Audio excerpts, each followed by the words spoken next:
Hi everyone, welcome back. সবাই কেমন আছো? আশা করি ভালো আছো এবং সুস্থ আছো। আমিও ভালো আছি, বলতে পারো যে ভালো নেই। তো কী জন্য ভালো নেই সেটাই তোমাদের সাথে শেয়ার করব। তো চলো, যারা আমার মতো মা হতে চাইছো, মা হতে পারছো না, তারা এই ভিডিওটা পুরোটা দেখবে, স্কিপ করবে না, তাহলে কিন্তু তোমরাও কিছু মিস করে যাবে। হয়তো বা আমি ভিডিওটাতে যা যা বলবো তোমাদের একটু হলেও উপকার আসতে পারে। তো চলো, বেশি দেরি না করে ভিডিওটা স্টার্ট করি, আর তোমরা ভিডিওটা পুরোটা দেখবে। তো আমি গিয়েছিলাম গত সপ্তাহে গিয়েছিলাম ডক্টর দেখাতে। তো কী জন্য ডক্টর দেখাতে গিয়েছিলাম সেটাও বলছি তোমাদের। তো আমি প্রথমবার মা হয়েছি, তখন কোনো ডক্টর দেখায়নি। মানে যখন আমরা প্ল্যানিং করেছিলাম যে কনসিভ করতে, তো তখনই কিন্তু আমি কনসিভ করেছিলাম, ঠিক আছে। তো কোনো ডক্টর দেখাতে হয়নি, কোনো কিচ্ছু দেখাতে হয়নি। আমি কিন্তু এমনি পুরো আর কি এমনি কোনো মেডিসিন নিইনি। পুরো বিয়ের 2-4 মাস পরে কনসিভ করে নিয়েছিলাম। তো প্রথমবার আমার একটা ছেলে আছে, বেবি। তো এখন 8 বছর বয়স।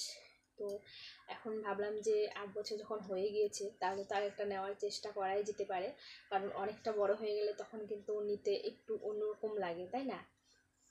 তো সবাই বলছিল, আমার বাপের বাড়ি থেকে, শ্বশুর বাড়ি থেকে সবাই বলছিল যে আরেকটা ইস্যু নেওয়ার জন্য।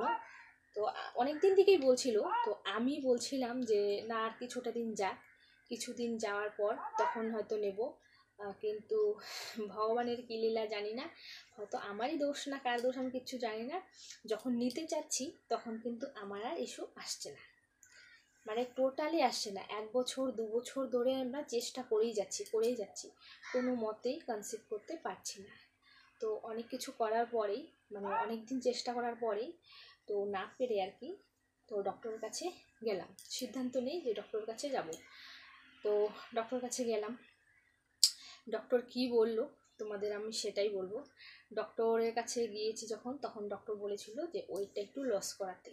তো দেখতেই পাচ্ছ আমি একটু ফ্যাট বেশি, ঠিক আছে। তো কিছু করার নেই, আমি কিন্তু খেতে ভীষণ ভালোবাসি, তোমরা দেখেই বুঝতে পারছো যে খেতে কিন্তু ভীষণই ভালোবাসি। তো লস তো করাতে পারিনি। তো ডাক্তার কয়েকটা রিপোর্ট দিল, ব্লাড, থাইরয়েড, সুগার, আরও অনেক ইউসিজিও করতে দিয়েছে। তো ওই সবগুলো আমি করে তারপর আবার ডাক্তারের কাছে গেলাম। তো ডক্টর তখন বলল,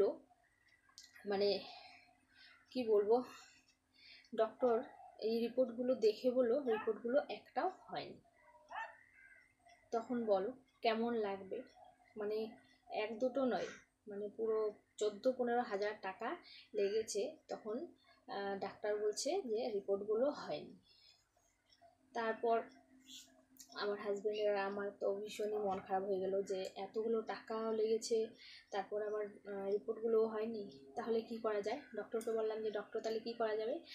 ডক্টর বললো যে তোমরা আবার রিপোর্ট করো।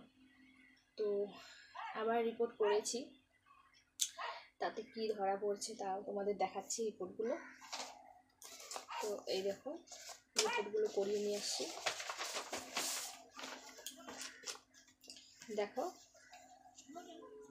এই দেখো, এতগুলো মেডিসিন নিয়েছি আমি। তো কয়েকদিন ধরে মেডিসিন নিচ্ছি।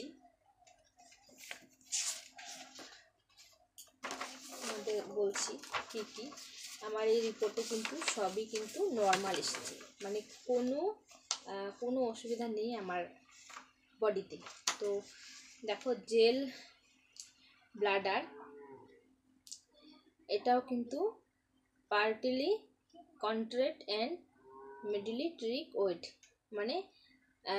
পুরো ঠিকঠাক আর কি আছে। এখানে বলছেই কন্ট্রোল, কন্ট্রোলে আছে। তো তারপর দেখো,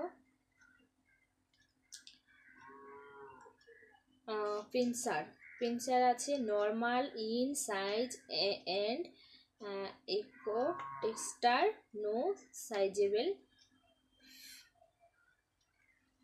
ফোকেল মাসেন, এটাও আর কি নর্মাল। তো নর্মালি দেখাচ্ছে। তারপর দেখো স্পিনেল নর্মাল সাইজ, তারপর দেখো কিডনি, রাইট কিডনি অপারেক্স 10/9 mm। তো সবটাই আর কি পুরো নর্মাল আছে। এখানে দেখো ইউরিনি ব্লাডার নর্মাল, ডিস্টারেন্স নর্মাল, ওয়েস্ট্রিক্স। মানে এই যে রিপোর্টগুলো তোমরা দেখতেই পাচ্ছ, তোমাদের দেখাচ্ছি, দাঁড়াও। এই দেখো দেখো এগুলো কিন্তু পুরো নর্মাল আছে, ঠিক আছে, একদম নর্মাল আছে। মানে এইখানে যে রিপোর্টগুলো করাতে দিয়েছি মানে কিছুতেই কিছু বাধা নেই, সব পুরো ঠিকঠাক আছে, নর্মাল আছে। কিন্তু তাও কেন আমি কনসিভ করতে পারছি না। তো ইউএসসি করিয়েছি, দেখো তোমাদের ইউএসসিটা দেখাচ্ছি।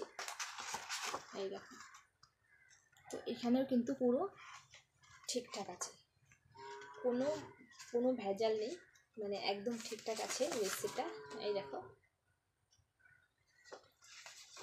তো দেখতে পাচ্ছ সবটাই কিন্তু নর্মাল, তবুও আমি কনসিভ করতে পারছি না। তাহলে সমস্যাটা কোথায়? এটাই হচ্ছে জানার। তো জানি না, আমি সামনে আবার ডক্টর দেখাতে যাব, কি হয় জানি না, সেটাও তোমাদের সাথে শেয়ার করব যে কি ভুল করলে মা হওয়া যাবে না। তো তোমরা যদি ওয়েটটা অনেকটা বেশি হয়ে যায় সেটাতেও কিন্তু প্রবলেম হতে পারে। তারপর যাদের অনিয়মিত পিরিয়ড, মানে রেগুলারি পিরিয়ড একটা, আর মানে অনিয়মিতটাই আরেকটা, ইরেগুলার, ঠিক আছে। তো আমার কি হচ্ছে, কয়েকদিন ধরে, মানে প্রথম থেকে কিন্তু রেগুলারই পিরিয়ডটা হতো, মানে কয়েকদিন বলতে বলবো না, 1 মাস হলো হয়তো, 1 মাসের মতো আমার না কি হয়েছে, মানে 1 মাস মিস হয়ে 15 দিন হয়ে গেছে। তো আমি তো ভীষণভাবে ভয় পেয়ে গেছিলাম। তো মানে কি হলো সেটা বুঝতে পারছি না যে কনসিভ করছি কি না। তো তারপর অনেক ভয়ে আমি একটা কি করলাম, ঘরে কিট টেস্ট করলাম। তো কিট টেস্ট করেছি, কিটে কিন্তু একদম রেজাল্ট নেগেটিভ এসেছে। তো তারপর বুঝতেই পেরে গেলাম যে না, আমার হচ্ছে ইরেগুলার পিরিয়ড শুরু হয়ে গেছে। আর তারপরে কিন্তু ডক্টর বলেছিল এটাই যে তোমার কিন্তু পিসিওডির মতো হতে পারে। মানে ডক্টর তো পুরোপুরি এখনও রিপোর্ট দেখেনি, এই মাসেই রিপোর্ট করিয়ে নিয়ে যাব। তারপর ডক্টর কি বলে সেটাও কিন্তু তোমাদের সাথে শেয়ার করব।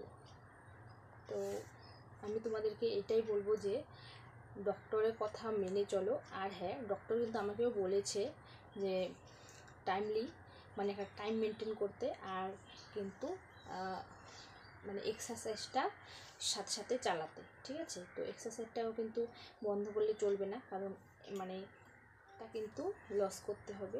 তো আমি কিন্তু মানে ওয়েটটা লস করব কি, সকালে আমি উঠতেই পারি না, সেটা হচ্ছে আমার অনেক বড় একটা মানে খারাপ দোষ বলতে পারো, ঠিক আছে, মানে খারাপ গুণ আর কি। আমি সকালে উঠতে পারি না। আর হ্যাঁ, আর খাওয়ার মধ্যেও আমি না, মানে কম কিছু খেয়ে থাকতে পারি না। তো এটাই হচ্ছে আমার ভুলটা। তো তোমাদেরকে বলবো যে আমার মতো ভুল কিন্তু তোমরা কখনোই করো না।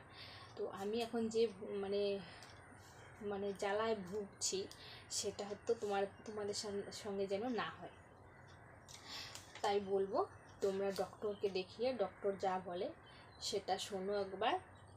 আর সাথে সাথে একটা ডায়েট চার্ট বানিয়ে নাও। আর এক্সারসাইজটা সঙ্গে সঙ্গে তো করবেই, মানে রোজ হাফ ঘন্টা বা 1 ঘন্টা তোমরা করবে টাইম মেনটেন করে। আর ওয়েটটা লস কীভাবে হবে সেই মানে অনেক কিছু আছে, তো তোমরা ইউটিউবে দেখে নিতে পারো, অনেক ভিডিও আছে। তো আমিও কিন্তু দেখে একটু চেষ্টা করছি, হয়তো বা ভগবানের আশীর্বাদ আর তোমাদের আশীর্বাদে আমি মা হতেও পারি। তো চলো, ভিডিওটা কেমন লেগেছে, আশা করি ভালো লেগেছে। ভালো লেগে থাকলে লাইক কমেন্ট শেয়ার করবে, আর নতুন হয়ে থাকলে আমার চ্যানেলটা সাবস্ক্রাইব করে আমার পাশেই থেকো।